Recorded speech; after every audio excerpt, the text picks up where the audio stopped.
Okay, we're going to talk about online learning today. And so previously we've talked about what we call batch learning, which is where you have some fixed data set. You can do something like a training test split. You can further split your training set into validation sets or do cross-validation. And all of that is enabled because our basic setting in the batch learning setting is that we get our data, we make our prediction, and then we have our predictor ready to use in production, to deploy in production. And so that's not always the setting that we're in. And so the setting that we'll talk about that sort of runs counter to that is online learning. So one thing about this that you'll see is that online learning forces you to make decisions one data point at a time in some sense. And so that sort of forces your algorithms to be computationally pretty efficient because they have to work on each data point one at a time. And so we actually end up using online learning paradigms, so these algorithms like stochastic gradient descent in batch learning. So even in batch learning, we use SGD. This is especially helpful in training neural nets and doing non-convex optimization. And so it's sort of like we're going to motivate stochastic gradient descent using the online learning setting, but then we're going to depart from it again. We're going to use it in a much broader context back with batch learning. So that's a little bit about what's going to happen here. Okay, so online learning, the basic idea is that data is streaming. So the way you should think about the online learning setting is that instead of getting all your data at once, it's streaming, and then you need to predict the new point sequentially. So for each time point, you revealed a new X. Learner predicts a Y hat T, so that's given your current predictor. And then the response is actually revealed, and it incurs some sort of a loss. And in general, you can just think of it as your XT is revealed. You have to make some action. In the case of prediction, it's actually predicting your Ys. But this is sort of going to lead you to a much more general setting called reinforcement learning, where you have to take some sort of an action, and then maybe something new is revealed based on your action, like a state variable. But in this context, it's simplified. We just have XT is revealed. Your learner predicts YT hat, so whatever prediction you have to make, and then YT is revealed, and then you have some losses incurred based on that revealed response variable. So you can imagine a setting where you have like you're running a website, and you have to make some sort of decision based off of characteristics of maybe the search history or maybe other like third-party cookies for the user on your website. So for a given session on your website, you have cookies, and you can extract some predictor variables, XT. Maybe you have some sort of response that you care about, like whether they'll donate to your cause or not, whether they'll click on an ad or not.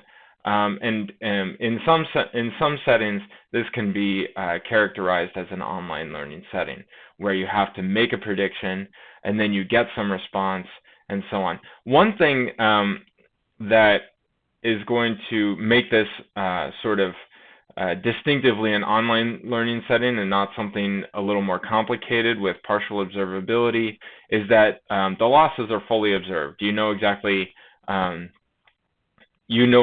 what loss you would have incurred if you had predicted something else. So you know this loss function, and this really distinguishes this setting from other more general settings. So this is the basic idea, that the YT is revealed, and you have access to a loss function. You have some loss function in mind, and then you see how poorly or well you predicted your response variable. So learner here in this case updates the parameters based on the experience. Learner updates are in the case of a linear predictor, it's updating the betas based on how poorly they did. Okay, so the naive batch method, so if you are faced with this problem, you could just say, let's do batch learning at every step. So you just take you think of the first t minus 1 data points as your training set.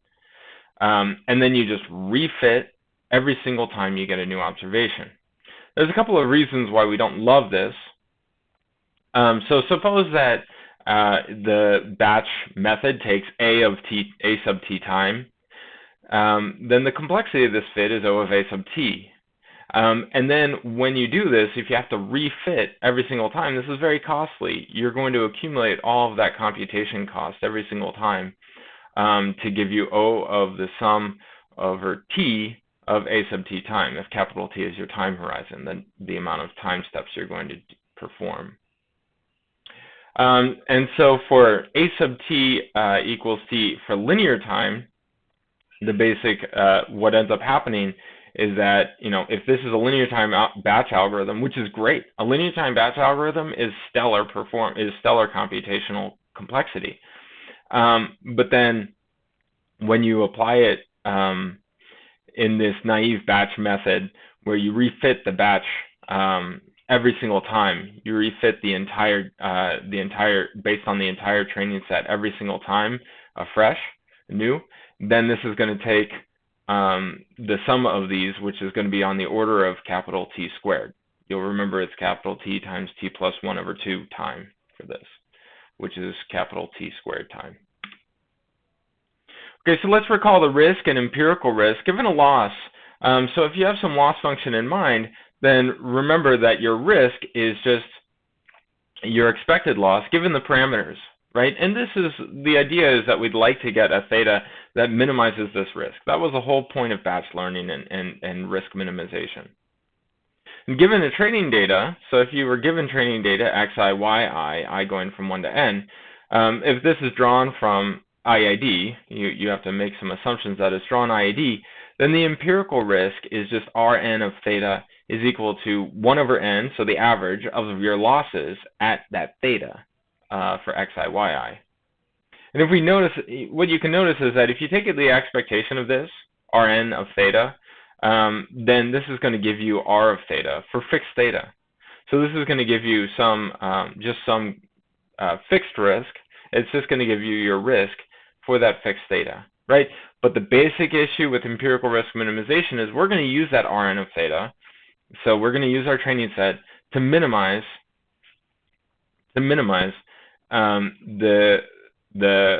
find the minimizer. We're going to find the minimizer with respect to that empirical risk, and then that theta hat is going to be dependent on the training set, and then you end up getting that this is no longer a good risk estimate, which is why we do training test splits, right? So this is just a recap of what we've seen so far.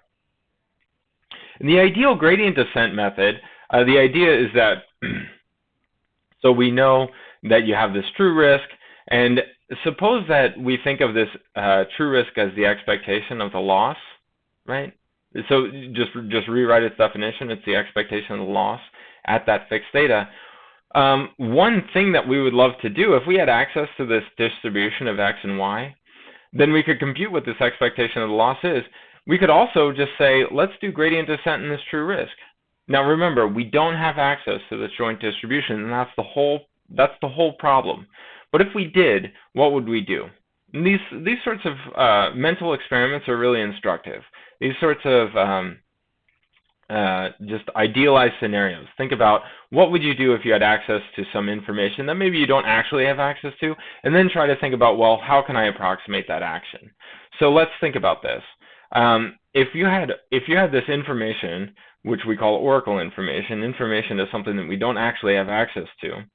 If you have this oracle information, which is this loss and its distribution, then what would we do? We would say, well, let's just try to minimize this R by doing gradient descent on the R, right? And so that's what we would do, is we'd take theta and update theta with theta minus some learning rate times the gradient of R of theta, right? And the gradient of R of theta, this thing is, we can get at that expression, right? And so really, to do this update step, we really just need access to this gradient of R of theta. So let's go back and think about this empirical risk minimizer. So the gradient, if we use gradient descent on the empirical risk instead of the true risk, which is what I just mentioned, the gradient on the empirical risk, this is 1 over n, sum over I, of the gradient of L, the gradient of the loss, at that theta that we have at the current theta of xi and yi. This is just our gradient of our empirical risk. Now, if we think about the gradient of the loss at xi, yi, well, because that's just the gradient of the expectation of this gradient of the loss at xi, yi, because we can exchange this gradient and the expectation because the gradient is a linear operator, then we can get that this expectation of the loss, this is just the risk. And so each of these gradients are also unbiased estimates of the gradient of the true risk, right? And just remember, so this is a bit of a complicated idea, but it's important to understand this to understand stochastic gradient descent. That true risk, that's what we want to get at. We want to minimize the true risk, right? And the gradient of the true risk, that's something that we don't have access to, right? But we do have draws of the xi, yi's from their joint distribution, in the IID draws, right? And so we can calculate the gradient of this loss at those xi, yi's, and that gradient we've just shown has its expectation is the same as the gradient of the true risk. And so if you think about the move that gradient descent makes in empirical risk minimization, here's the move that gradient descent makes in empirical risk minimization. This is going to be the gradient is going to have is unbiased for the gradient of the risk, right? Because each of these individual components are unbiased, and this is just an average of identically distributed elements, right? And so we know that this whole thing, this whole gradient, its expectation, is the gradient of the true risk. So before we talked about how the risk was unbiased for the true risk, but it turns out that also the gradients are unbiased for the gradients of the true risk. And that holds for empirical risk minimization. And so this is like a new way of thinking about this. Instead of thinking about your risk itself, your empirical risk, as being unbiased for this true risk, we just think about the gradients. Let's forget about the true risk. Let's just think about what the gradients are. But this is not the only thing that can give you an unbiased estimate of the true risk. So instead of, this should be an M here. Okay, I went ahead and fixed that. So instead of the empirical risk, taking that gradient of that, we could just take another draw of the xi, yi pairs, right? So let's just take some subset, any subset of the training data. So this is M is some smaller number than N, right? N was the size of the full training data. We're just going to take some random subset, draw them uniformly at random without replacement from the full training data. And then the mini batch gradient, the idea here is that this is now the average over this subset. So we call this subset the mini batch. Right? And the mini batch, if you think about the gradient of the loss, each of these individual components, they were unbiased for the gradient of the true risk. And so if you average them over the M elements, which are this mini batch, these are also going to be unbiased for this average is also unbiased for the gradient of the true risk. So what's the difference between using this and using the full training set? Well, one thing is that this is a noisier data set, because if you think about this, the expectation, or this is a noisier estimate of this gradient. Because if you think about what this mini batch does, is this expectation of the gradient of the loss, that was unbiased, that was the same as the gradient of R, right? So that's fine. But when we had this, with this averaging over M, then what we're going to end up doing by this averaging effect is reducing the variance, right? And so if we increase our M, then we're going to be averaging more IID samples, right, of this gradient. And so this increasing M is going to reduce your variance of this gradient.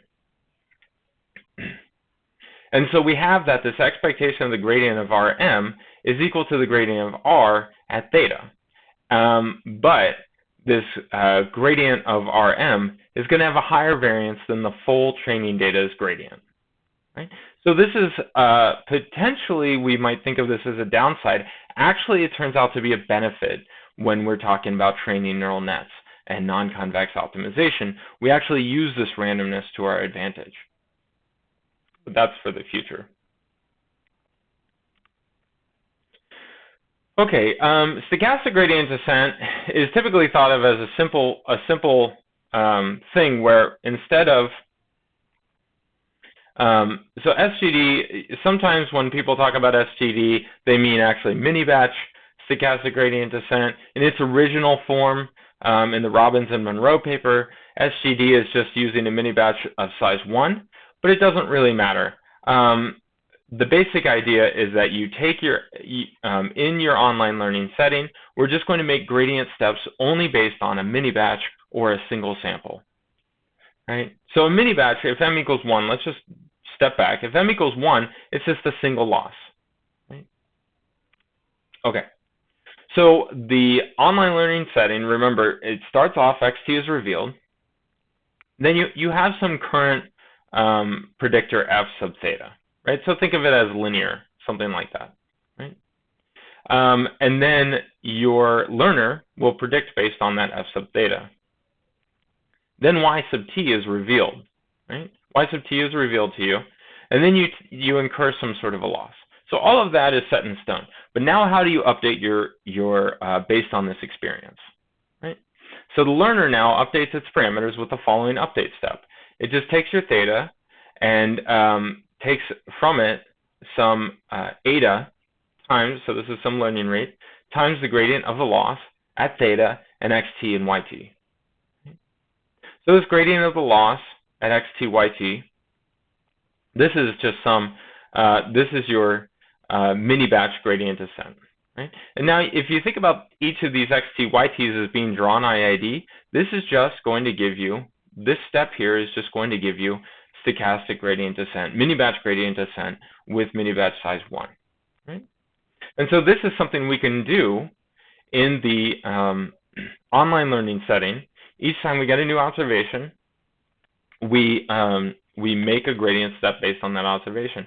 We could say delay this update and do this update only every m rounds, and then use that most recently revealed m data points and samples as our mini batch. We could also do that, have a sort of staggered rollout of this. But this is the basic structure of stochastic gradient descent, and it can actually be used in this online learning setting because you just update your theta parameters based on your currently observed data point. And this actually can work, which is sort of the amazing thing about this. Okay, so our loss, let's suppose that it's square error loss, for example, and we're using a linear predictor. So this is just standard ordinary least squares. If we were doing this, if we were doing empirical risk minimization in the batch setting, this would just be ordinary least squares. Now, if we take the gradient with respect to one of these betas here, then that's just going to give us this 2 times this difference between the prediction and yi times xij, and that's going to give you this delta I times xij. And so, where delta I is just equal to this 2 times this inner part here. Similarly, if we took the gradient with respect to the intercept term, we would just get delta I. And you can think of that as xi0 is equal to 1, and so you just get 1 here. So delta I is equal to 2 times y hat minus yi. That's one way we can think about this, this delta I here. That's what we're going to define delta I is. as is this multiplier here. And you can see, let's think about the dimensions of all of these things. This is kind of important. This delta I is a scalar. But then if we think about what this update is doing, for all j's, it's making this update, which we can just write more succinctly as the vector beta is updated with beta minus eta times delta I times xi. Right? Delta I, remember this is a scalar, but xi is a vector. Right? So delta I is sort of telling you which direction and by how much are we going to update our betas or our intercept. Right? And so if delta I is large, and positive, which means that we gave ourselves an over-prediction. If we over-predicted yi, then we're going to sort of move back away from the xi, that in this sense. And the intercept, it's really easy to see this effect. If your delta I is large and positive, you overestimated the yi, then your intercept is going to decrease. And we'll talk a little bit more about what this update rule means, especially in the context of the perceptron. Okay, so this leads us to our first exercise. So the first thing is sort of simple. Suppose t is drawn uniformly from 1 to n. So before we've been taking expectations with respect to the draw of the pairs of x's and y's, let's think of all of the x's and y's, all of the data as fixed. But then that t, that random selection here, suppose that that's uniformly drawn at random from 1 to t. Just quickly figure out what the expectation with respect to that draw of t of this gradient is. And the answer is pretty simple. But it's instructive to sort of get your mind thinking about random draws of the data and so on. So for part 2, for the cell above, we had this square error loss with linear predictor setting. We have square error loss, linear predictor. Right? So, so for this cell above, let's think of the betas as fixed. So the intercept and the beta vector is fixed. And again, here I'm wrapping the intercept into the x's. Let me change that actually. Okay. So I corrected this. So the beta not star, this is the intercept for, this is like a true intercept term. And we're going to suppose that yi can be written as this beta not star plus xi transpose beta star, where these are some unknown parameter vectors. Well, it's a vector for beta star in RP, and then it's a single scalar for beta not star, plus epsilon I. So just suppose that yi takes this form, where epsilon I is zero mean and independent of xi. So we call this exogeneity, and it's actually necessary for the calculations that we're going to do. But I'd like you to actually try to reduce as much as possible the following expressions. So first of all, remember this delta I was a scalar that sort of tells you how much you move, how much the gradient responds to the response variable. I'd like you to calculate the expectation of this delta I, and also the expectation of delta I times xi. So think about xi and yi as being randomly drawn now, and these expectations are actually with respect to the random draw of x and y. So you should have terms that are related to the expectation of x, expectation of y. You know what this is, so try to reduce that one, right? So try to get it in terms of expectations based on x, and also the beta stars here, right? So these should be something based on expectation of x, should be based on beta star and beta, all of these expressions. Right?